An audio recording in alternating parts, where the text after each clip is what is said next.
Okay, so till now we have discussed harmony in society.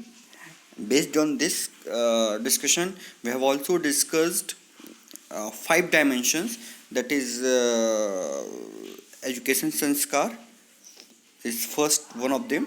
Now we will discuss some more things in education sanskar. So in education sanskar, we can see child's desire, expectation, fulfilment, satisfaction point. तो जब भी हम child को देखते हैं, किसी बच्चे को देखते हैं, तो एक्सपेक्टेशन फॉर जस्टिस, न्याय की एक्सपेक्टेशन हमेशा रहता है उनमें. फुलफिलमेंट, न्याय प्रदायी क्षमता, एबिलिटी टू डू जस्टिस, ऐसा भी लगता है कि वो जस्टिस कर सकते हैं, और हम देखेंगे कि वो करते भी हैं. हर इंटरेक्शन में पता चलता है. डिज़ायर क्या है? Desire for right work and behaviour, सही व्यवहार एवं कार्य की चाहना उनमें बना रहता है. The child naturally wants to participate, makes effort to learn and can learn. अगर फुलफिलमेंट की बात किया जाए तो कॉम्पिटेंस के आधार पर वो राइट वर्क एंड बिहेवियर करते ही हैं. आप देख सकते हैं छोटे बच्चों में. स्पीक द ट्रूथ, छोटे बच्चे ऑलवेज सच बोलते हैं. एंड अंडरस्टैंडिंग द ट्रूथ, सत्य को समझते भी हैं. तो स्पीक द ट्रूथ जो इनका डिज़ायर है, the child naturally speaks whatever truth it knows, जो भी वो जानता है, जो उन्हें बताया गया है वही वो बोलता है. It willingly makes effort to understand, ask lots of questions. It can understand, बहुत सारे क्वेश्चन वो पूछता है. एंड फुलफिलमेंट की जब बात करते हैं तो वो जो सत्य का बोध है उसको सेल्फ से लेके एंटायर एग्जिस्टेंस तक वो एक्सपेक्ट करता है कि पेरेंट्स, उनके बड़े लोग, बड़े भाई, बड़े बहन, टीचर, सोसाइटी उनको समझाएं, उनको फैसिलिटेट करें सत्य को समझने के लिए. Similarly satisfaction point of imagination and satisfaction point of conduct. तो इमेजिनेशन क्या है? Imagination is the combination of desire, thoughts and expectation.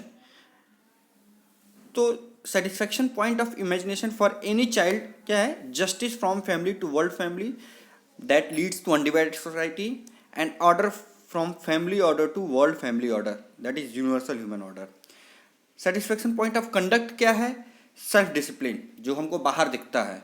Mutually fulfilling behaviour with human being that leads to mutual fulfilment that is justice.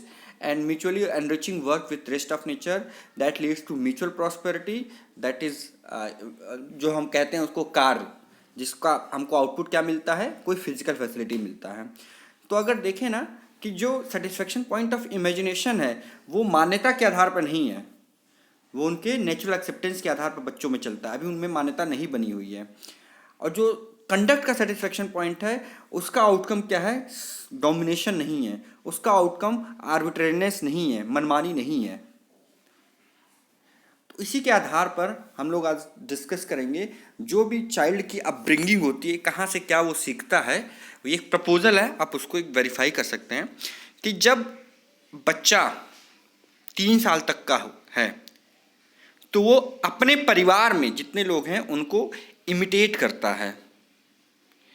और जैसे imitate का मतलब जैसा वो कर रहे हैं, जैसा वो लैंग्वेज बोल रहे हैं, जो शब्द वो यूज़ कर रहे हैं, उन सबको इमिटेट करता है. और 3 से 6 साल जब होता है तो परिवार को वो फॉलो करने लगता है. तो देखेंगे ना 6 साल तक की उम्र के बच्चों के पास कम से कम 5,000 वर्ड्स उनके उसमें आ जाते हैं. और जैसा परिवार बोलता है, जैसा प्रोनाउंस करता है परिवार, वैसा ही वो भी करते हैं. तो ये सब कुछ किसके आधार पर चल रहा है? अभी मानने के आधार पर चल रहा है, एजम्पशन के आधार पर चल रहा है, एज्यूमिंग के आधार पर चल रहा है. क्यों? क्योंकि वो इमिटेट और फॉलो कर रहा है अपनी फैमिली को. जैसे ही वो पढ़ता है, स्कूल में जाता है 5 साल से 9 साल की उम्र में, तो उसमें ओबीडियंस एंड डिसिप्लिन का लक्षण दिखने लगते हैं, आज्ञा पालन और अनुशासन का. तो देखेगा कि जो बच्चा परिवार में जैसा इमिटेट और फॉलो कर रहा है वही स्कूल में जाके उसको करता है. तो वहाँ पे और विद्यालय में उसको आज्ञा पालन अनुशासन सिखाया जाता है और उसमें वो करता भी है. उसको और देखें तो इसी उम्र में उसके पास कई सारे प्रपोजल्स आने लगते हैं और उसको जांचता है। क्यों? क्योंकि 8 साल की उम्र तक बच्चे का ब्रेन लगभग पूरा डेवलप हो जाता है और वही 13 साल की उम्र में सारे उसके ग्लैंड्स भी डेवलप हो जाते हैं। तो वो स्थिति ऐसी होती है जिसमें वो चीज़ों को वेरीफाई कर सकता है। तो दो ही चीज़ कर सकता है, जो भी प्रपोजल उसको मिल रहा है वो या तो उसको सही सही एक्सेप्ट कर रहा है या उसको गलत कर दे रहा है या गलत चीज़ें एक्सेप्ट कर रहा है। तो वो किस पे डिपेंड कर रहा है? सारा सारा वेरिफिकेशन पे डिपेंड कर रहा है। तो देखेंगे ना कि अगर कोई उसको प्रपोजल मिल रहा है, उसको सही सही वेरीफाई करके वो एक्सेप्ट कर रहा है, तो वो स्व अनुशासन और आत्मविश्वास उसमें बना रहता है, सेल्फ डिसिप्लिन और सेल्फ कॉन्फिडेंस बना रहता है। वो 10 से लेकर 13 साल तक की उम्र तक ऐसा चलता रहता है। इसी को हम जानना कह रहे हैं, इसी को कह रहे हैं बच्चा स्वतंत्र है। यहाँ पे जो भी काम हो रहा है वो जानने के आधार पर हो रहा है, ना कि मानने के आधार पर होगा। जब भी वो वेरिफिकेशन सही सही कर रहा है, वो अपने इंटरनली जो गाइड करता है, इंटरनल ऑर्गन जो उसको इंटरनली जो गाइडेड होता है डिसिप्लिन, वो उसमें बना रहता है, which is fulfilling for the child and for others. यही जब जो वेरिफिकेशन है वो सही सही नहीं हो पाता है तो क्या होता है, वहाँ पे वो चीज़ें गलत एक्सेप्ट कर लेता है और उसका आउटकम क्या होता है? आर्बिट्रेरीनेस, मनमानी, डोमिनेशन। उससे क्या होता है कि 8 से 12 साल की उम्र में अपोजिशन का भाव उसमें आ जाता है। फिर वही आगे बढ़ के विद्रोह, दूसरे से विद्रोह भी झेलता है। यही 13 से 30 साल की उम्र तक स्ट्रगल, देन वॉर, ये सारा कुछ कहाँ चल रहा है?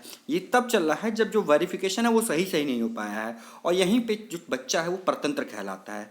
यहीं पे वो बच्चा सब कुछ मानने के आधार पर कर रहा है, ना कि जानने के आधार पर कर रहा है।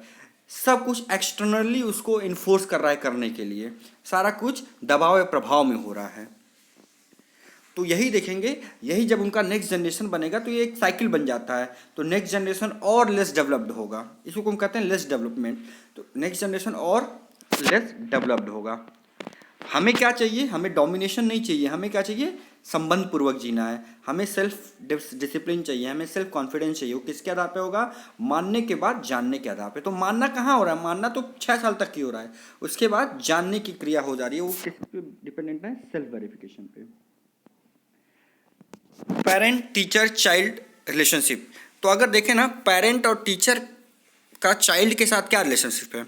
तो पेरेंट देखें, फीलिंग, वहाँ पे क्या बच्चा चाहता है कि फीलिंग ऑफ ट्रस्ट हो, रिस्पेक्ट हो, अफेक्शन और केयर और गाइडेंस हो फॉर चाइल्ड। चाइल्ड क्या कहता है? जो वहाँ मिलता है वो देता ही है, वैसे ही वो भी, उसके पास भी feeling of trust, respect, affection, reverence, glory and gratitude का भाव आता है। तो पेरेंट और टीचर से चाइल्ड क्या चाहता है? Trust, respect, affection, care and guidance का भाव। चाइल्ड उसके रिस्पेक्ट में क्या देता है? Trust, respect, affection, reverence, glory and gratitude का भाव, कृतज्ञता का भाव, ग्लोरी, गौरव का भाव, श्रद्धा का भाव। ये इसका आउटकम होता है। पेरेंट टीचर क्या करते हैं?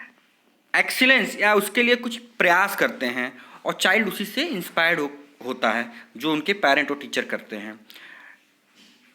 इसी एक्सीलेंस क्या हो तो हमने समझा ही है कि understanding harmony and living in harmony at all 4 levels.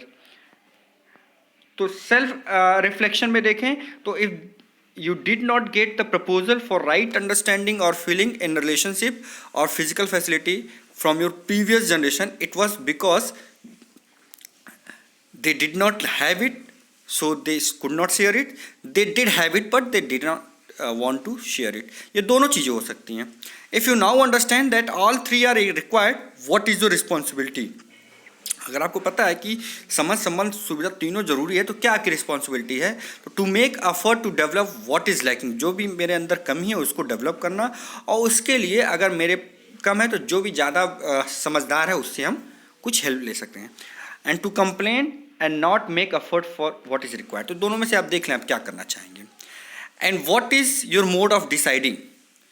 The mode of deciding should be natural acceptance और आर्बिट्रेरीनेस और लिमिटेशन और फॉलोइंग और ओबीडियंस और डिसिप्लिन। आप देख लें क्या है, ये आपके ऊपर डिपेंड कर रहा है। ठीक है, तो the crisis today is that there is hardly anyone word to imitate, hardly anyone word to follow, but we do need role model teachers for our development. Not only teachers, we can say parents also. Okay, thank you.